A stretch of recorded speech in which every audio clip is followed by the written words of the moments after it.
Yeah, my name is Joe Schaeppi. I'm the CEO and co-founder at 12 Traits. So today I'm going to talk a little bit about why empathy is so important and how most companies are going to be competing on that now and in the future, as well as a lot of the data that you leverage right now and why that data is not necessarily as relevant as you might think. So in a former life, I used to be the head of UX at a company called Big Fish Games. I'm not sure if many of you guys know Dungeon Boss or if you played it before, but out of the gates, this game was doing really well. We were getting like 8 million organic installs a month. I was doing 2 to 3 million in revenue per month. And so as a data-driven company, we looked at all the metrics, started optimizing around that. Typical story, you have your whales, you have people spending money, you have your engaged user. A lot of these individuals, there is a boss battler type game. So we were optimizing around that environment, and a lot of the feature sets that got deployed as a result basically fit these users that were highly engaged. One of the problems, though, as the game progressed, and more people floated in the game, revenue started going down and everyone started freaking out. Like, we follow this data-driven economy and metrics, why is it not succeeding? And so we hired a bunch of qualitative researchers, went out in the field, tried to really understand what was going on. And it turns out that the majority of people who were coming to Dungeon Boss were there because they were there for the cute characters, not for the dungeons or the competition or the PvP or all these sorts of things. So it was like, whoa, we just designed this game over the last 2 years for the wrong audience and optimized all of our metrics around people who are spending. And basically, that's why you guys don't really hear about Dungeon Boss anymore. So the thing that we were missing is people make emotional decisions. We completely didn't understand why people were actually coming to that game. And there's a fact of being human, right? We all make emotional decisions every day. We like to think we're rational, practitioners and that we see things clearly. But I mean, everyone here has bought something before where their husband or wife or boyfriend or girlfriend looks at them like, why did you do that? And you're like, well, it felt good.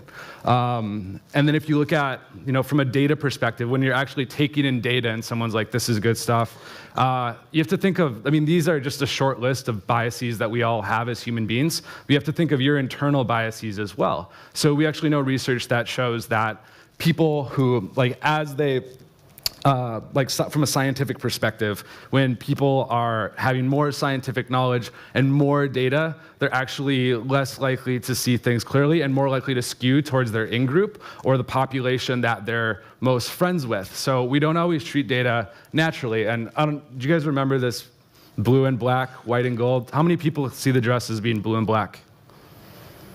How about white and gold? So it's kind of like 50-50, right? And so why is it that other people see this dress differently? Well, the context of where we see the light coming from. Or if you're going to read this sentence over here, I might have just asked you to read. So each one of these letters you can think of as a data point. Some people might say, what are you reading now? Or what are you wearing now? Or you're thinking about lunch, so what are you eating now? The reality is every time we view and look at data, we're looking at it through our lens. And users are doing the same thing when we're trying to measure their actions within a game. There's always missing data no matter how much we have, and the robustness of our data is always tricky too. So this guy, Lord Kelvin, said, if you cannot measure it, you can't improve it. I'm not sure if you guys are familiar with this problem, but the goal of this is you have to get the candle onto the wall and then light it on fire so that the wax doesn't melt onto the table. So I'll give you a second to try and figure this out. Does anybody have it? You have to use the materials that are on the screen. Anybody find a solution? Candle where? You have to mount it to the wall with the materials on the screen. Did you? If I remember correctly, I heard it from TED Talk. You're supposed to use the, what are they called? My English is bad right now. The tacks to put the box onto the wall and then with other tack through the box into where you place the. Okay, come on, So yeah, but yeah, so it's really hard to come up with. I could tell you what size the box is. It's 10 by 4 centimeters. How many tacks or what color? I can give you all the information you want, all the data you want, and that's not actually going to help you solve the problem or create the right decision for your user. And in this specific case, I think what's really interesting, however, is people who have more positive emotions who try to solve this problem are more likely to solve it than people with neutral or negative emotions going into the data set. So here's a quote from Mike Capps. He said, I think if I were to pick the 20 best developers I've ever worked with in my life, and someone gave me 30 million or whatever it would take to build an amazing game and said, go, I couldn't guarantee you a hit. I couldn't even guarantee you a 10% chance of a hit anymore. It's so hard and it's so luck-based at this point. No one can look at Crossy Road and say they seriously knew that was going to be a hit. And so if you don't have that kind of predictability in the market, it's really bad investment of your time. So I'm scared as a game developer to think about making a game. And the reality is that, the App Store right now has about 800,000 games, and that's constantly growing. So when we're looking at creating games, that's your competition market. And if we're all driving data off the same metrics, the same people giving us data, what are your chances of actually succeeding? And I think the reality is, Matt, who created Crossy Roads, might have actually been onto something. He said a common mistake developers make is looking to their friends or local development community and using that as their benchmark. The first question I ask developers is, who is this for? If they give me some sort of fuzzy answer, well, your game might not be worth playing. So what's the thing that we lacked with Dungeon Boss? What's the thing that a lot of games design around that they lack? It's that feeling of empathy, understanding how does my user feel and how do I create resonance with them. So you have to think of your product. When a user comes into game, what's your optimal user? Who's going to resonate with your product? They have a feeling or need. And if you don't know what the feeling or need is of your users when they're coming into your game or when they're playing your game, you've already missed the bucket, and somebody else who's figuring this stuff out is already ahead of you in terms of a competition perspective. So they're going to praise that, and if you're able to match that feeling or need that the person has, things go well. If you're not able to match, you basically have apathy, which is worse than a negative emotion. On the other end of the spectrum, if you're really able to understand what emotional need your product is answering for these people, and you can match that and resonate with that, you're able to create a positive emotion from that experience. So the three main ways to resonate with users, and most games compete on the bottom two. So there's this visceral sense of, I want it because it looks amazing, and so it feels like me. So if you're trying to understand what feels amazing and looks amazing to your users, if you're thinking of your app icon, how you present your UA, your marketing, these are the things that are going to pull people in. But with the Dungeon Boss case, that was really good at pulling people in. We did an amazing job at creating visceral resonance. We did a terrible job at the middle thing, and especially the top one. So the middle one, behavioral resonance, this is where everybody in gaming competes on, trying to give people a sense of mastery and purpose. So if you're good at this and you're just focused on tuning mechanics, you're not really doing anything different than any other game. So think about where you're spending your time. But when it comes to emotional resonance, this is where things get really important. So you have to ask yourself, am I designing to delight, or am I actually designing to memory? If someone's using this, are they remembering my experience? Can they put themselves in the story? Can they actually remember and tell other people how they're a part of what I created? And if you can do that, that's where you're able to start to think about how we're creating a hit. And if you're not measuring or observing those sorts of things, it's really something you should consider. So a lot of the analytic tools that we use, you think of Unity Analytics or Google Analytics, we take all this behavior stuff on the surface, and then we use algorithms, which algorithms it's just a tool. What's important is the integrity and quality of the actual data itself. So things don't get better. I've seen people create first-time user experiences, look at all their data, completely change it, and they get the same metrics again. And I think that's pretty common. And however, if you look at things like values, motivators or emotions, especially values or cultural styles, these things last longer and they endure more over time. So how do you actually start to predict emotional states? It's not as tricky as you might think, but what you can look at is different enduring psychological traits. For example, people's level of resilience, which is your ability to bounce back from a negative situation, that doesn't really change throughout your entire life. So we're able to measure that pretty accurately for people in games. And then we can look at event load. So how intense is this environment for people? And you can see here, if you have a really high event load for somebody who's very resilient, they're in a challenged state. So the emotional output of that is a flow state. It's positive, they're happy, they're engaged. Whereas someone with that same game environment, that same load, who has low level of resilience, they're in a high stress state. That's anxiety. They're worried. So that same environmental state, depending on the personality attribute, can output different emotions. So some of this might look familiar to you guys. The gaming industry as a whole, how we've kind of evolved and designed games. A long time ago, it was kind of like, oh, I invented this new mechanic, and it was usually people who made games for themselves, which that's okay. It worked a lot better back then because you're like, oh, there's not this base builder game. I just made this mechanic, and now you're novel, you're unique. And then all these mechanics started getting used up and out, and then we moved more to this like competitive analysis-based economy, like, ooh, like everybody's doing, match 3s now. We need to make a match 3. Or everyone's, building some sort of like version of Fortnite. So we need to have a battle royale. And you're just entering saturated markets over and over and over again.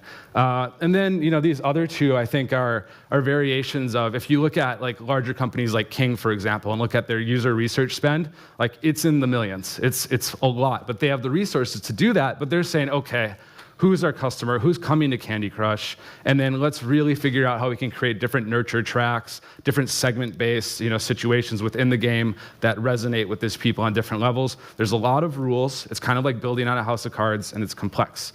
So the question becomes, how do you actually create emotional resonance with your users? And the answer is through machine learning. But it's not as simple as we might think, right? Because algorithms in and of themselves, they're kind of useless. It's kind of like, aha, I just got this new amazing drill, and I really need to hammer something in a wall. Like, you're not going to use the drill as a hammer, right? And so many people are trying to apply like machine learning to that. So what's important is, back to the slide where you saw like the resilience and the event load. So if you start to understand from a machine learning perspective, what actual data points are endurable over time in terms of a person, and that are able to create environments within your game that resonate with that person over time, you're actually able to start to create psychological resonance. And then you can start to create experiences, whether they're on the advertising end or within the game, that start to resonate with those individuals in a unique way.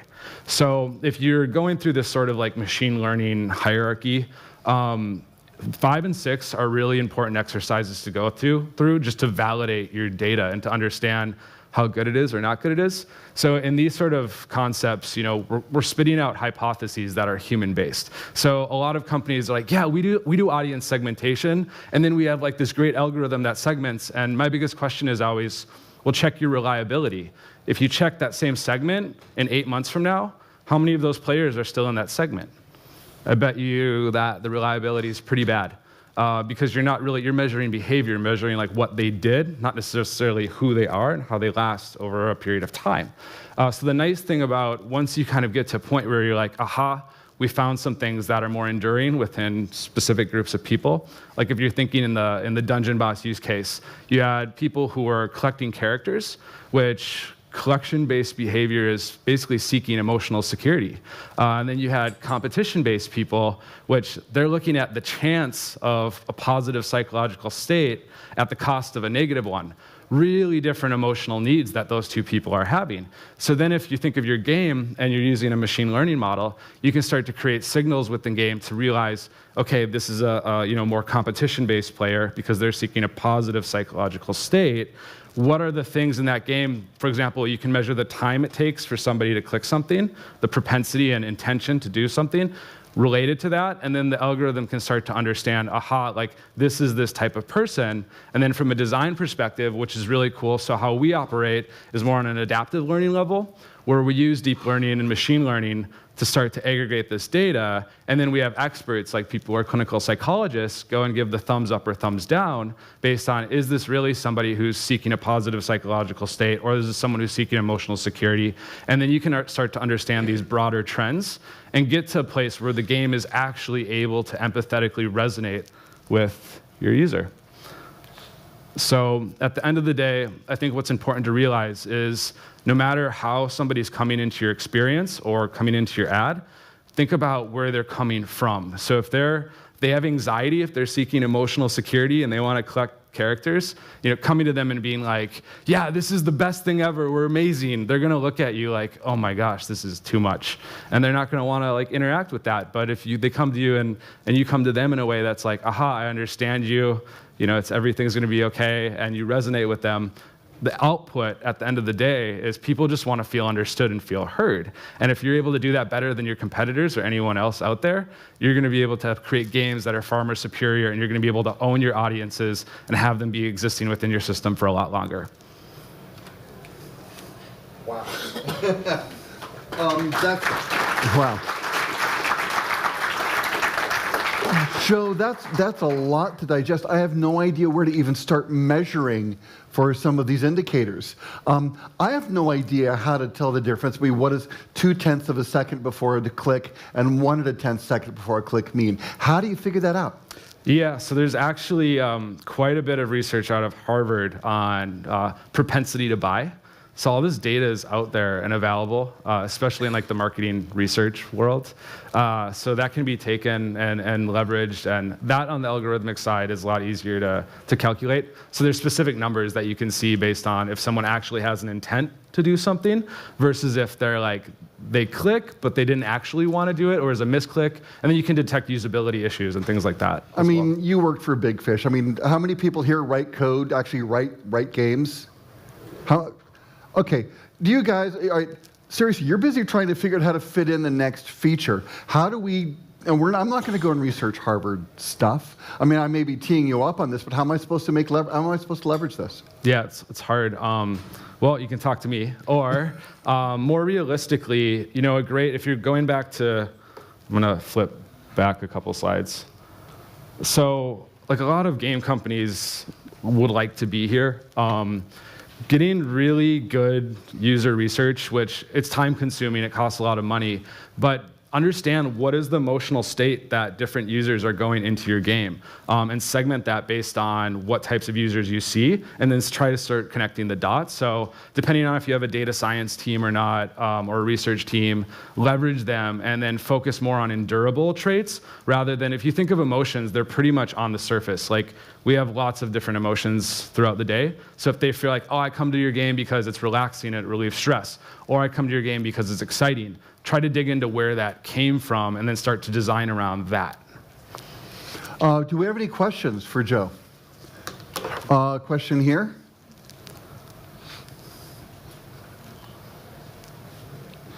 Yeah, it's just a small question when you mentioned segmentation, because during my research for my thesis, I came up with the main 4 different players: segmentation, killers, achievers, socializers, and explorers. Like, when you meant segmentation, do you mean it in a similar way, or? Yeah, no. So that's like what you're referring to is the Bartle types. So basically what Bartle did was look at what they do within a game. And when I'm referring to segmentation, I'm referring to more to what are the actual things who that person is that are going to be endurable throughout their entire life. So segment on personality-based traits that actually, for example, if somebody's like always an angry person and that's just who they are, and you find that out, like segment based on something that is lasting versus something that's not. Where with the Bartle types, for example, and the reason a lot of segmentation hasn't worked in the past is people tend to move through those different levels. So if you actually look at, there's killers, socializers, this sort of thing, you'll see people can be all of those things or different things throughout their player experience.